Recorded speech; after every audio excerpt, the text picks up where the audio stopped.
Hipertensão é um tema que mexe com muita gente, né? Mas e se as regras do jogo mudassem de uma hora para outra? Pois é, foi exatamente isso que aconteceu. As novas diretrizes brasileiras de hipertensão para 2025 acabaram de sair e elas trazem, olha, atualizações fundamentais sobre como a gente diagnostica e trata a pressão alta. Vamos mergulhar juntos nessas novidades? Essa é a pergunta de 1 milhão, não é mesmo? Aqueles dois números que aparecem na medição, a sistólica e a diastólica. Eles são muito mais do que só números. Na verdade, eles são um retrato bem fiel da saúde do nosso sistema cardiovascular. E para a gente conseguir ler esse retrato, a nossa fonte é o que há de mais novo e oficial no assunto. Então, vamos analisar o que essa nova diretriz, que foi montada pelos maiores especialistas do país, realmente quer nos dizer. O nosso roteiro aqui vai ser bem direto, ok? Primeiro, vamos entender o que é essa nova diretriz. Depois, a gente foca nos novos números do diagnóstico. Em seguida, vamos ver por que a avaliação de risco vai muito além da pressão. E, para fechar, quais são as novas metas de tratamento. Vamos nessa! Beleza, primeiro ponto. Não estamos falando de um documento qualquer, não. Ele é um esforço conjunto de 3 gigantes. A Sociedade Brasileira de Cardiologia, a de Hipertensão e a de Nefrologia. Ou seja, é um novo grande consenso nacional sobre o tema. E a missão por trás de todo esse trabalho é bem clara: melhorar e muito a qualidade do cuidado para milhões de brasileiros que convivem com a hipertensão. Tudo isso com base nas melhores e mais recentes evidências científicas. Certo. Agora vamos para a parte que todo mundo quer saber: os números. Como é que a pressão arterial passa a ser classificada a partir de agora? Porque sim, aqui tivemos mudanças bem importantes. Dá uma olhada nessa nova tabela. As categorias são pressão arterial normal, pré-hipertensão e a hipertensão dividida em estágios de 1 a 3. Uma coisa que mudou é que aquela antiga classificação ótima agora faz parte da normal. Mas a grande mexida mesmo está na faixa seguinte. Primeira coisa, e isso é super importante: o número que define a hipertensão não mudou. O diagnóstico continua sendo feito a partir de uma pressão que fica de forma persistente igual ou maior que 140/90. Esse continua sendo o marco oficial.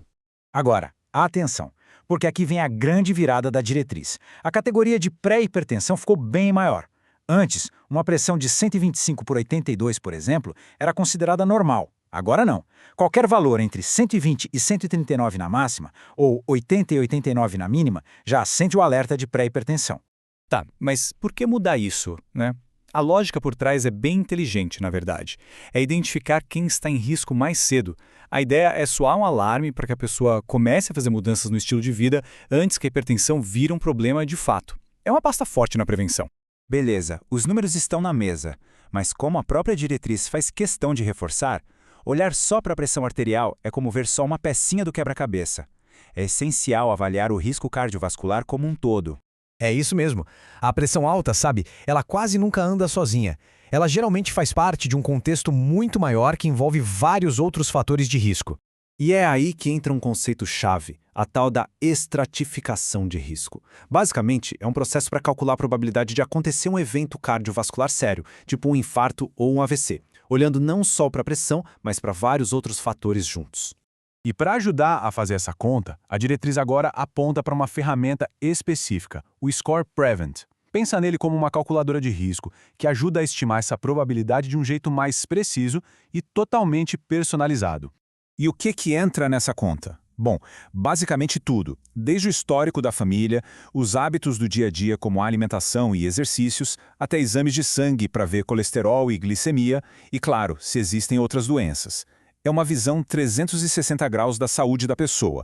Ok, a gente já sabe como diagnosticar e como avaliar o risco. Agora vem a pergunta final: qual é a meta? Onde a gente quer chegar com o tratamento e como chegar lá? E a resposta aqui é bem direta, sem rodeios. Para a imensa maioria das pessoas com hipertensão, não importa o nível de risco, a meta do tratamento é uma só, bem clara: manter a pressão arterial abaixo de 130/80. Esse é o alvo, o grande objetivo. E como é que a gente chega lá? A diretriz divide bem as coisas. Primeiro, as mudanças de estilo de vida, dieta, exercício, etc. Isso é recomendado para todo mundo com pressão acima de 120/80. Já o tratamento com remédios começa para quem tem pressão acima de 140/90. E aqui um ponto super importante, também para quem está naquela faixa entre 130 e 139, mas que já foi identificado como de alto risco cardiovascular. E essa frase da própria diretriz resume a lógica toda. Ela quer dizer que o tratamento, seja com remédio ou mudança de hábito, tem um impacto muito maior na prevenção de infartos e AVCs quando o risco da pessoa já é mais alto. É sobre focar o cuidado onde ele faz mais diferença. Então vamos amarrar tudo. As mensagens principais para a gente guardar são 3. Primeira, o diagnóstico de hipertensão continua em 140/90, mas a zona de alerta à pré-hipertensão aumentou. Segunda, não adianta só medir a pressão, é essencial avaliar o risco cardiovascular completo, de preferência com score Prevent. E terceira, a meta do tratamento para quase todo mundo é uma só, pressão abaixo de 130/80.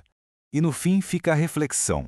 Conhecer os próprios números e, mais importante ainda, entender o contexto de risco em que eles se encaixam, esse é o primeiro passo e talvez o mais poderoso para uma vida mais longa e saudável. Afinal, a informação é sempre a melhor forma de prevenção.